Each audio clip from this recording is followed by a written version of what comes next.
Welcome friends, আজকে আমরা বোলপুর লোকসভা কেন্দ্র নিয়ে আলোচনা করব। 2026 সালের বিধানসভা ভোটের নির্বাচনের ফলাফলের পরিপ্রেক্ষিতে বোলপুর লোকসভা কেন্দ্রে কোন দল এগিয়ে আছে তা আজকে আমরা দেখে নেব।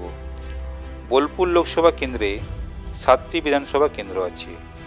এই 7টি বিধানসভা কেন্দ্রগুলি হল কেতুগ্রাম, মঙ্গলকোট, আউসগ্রাম, বোলপুর, নানুর, লাভপুর এবং ময়ূরেশ্বর।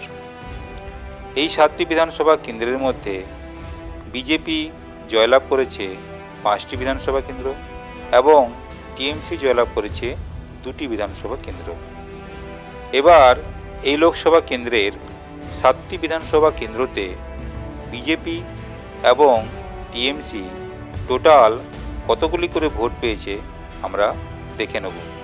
এই লোকসভা কেন্দ্রের 7টি বিধানসভা কেন্দ্রতে বিজেপি টোটাল ভোট পেয়েছে 7,49,789 এবং এই 7টি বিধানসভা কেন্দ্রে টিএমসি টোটাল ভোট পেয়েছে 6,93,679। ব্যবধান 56,110। তাহলে আপনারা দেখতে পাচ্ছেন এই 7টি বিধানসভা কেন্দ্রে বিজেপির ভ্যালিড ভোটের সংখ্যা বেশি। অতএব 2026 সালের বিধানসভা ভোটের পরিপ্রেক্ষিতে বোলপুর লোকসভা কেন্দ্রে বিজেপি দল এগিয়ে আছে। ভিডিওটি ভালো লাগলে আপনারা শেয়ার করবেন। আপনারা ভালো থাকবেন, সুস্থ থাকবেন। ধন্যবাদ।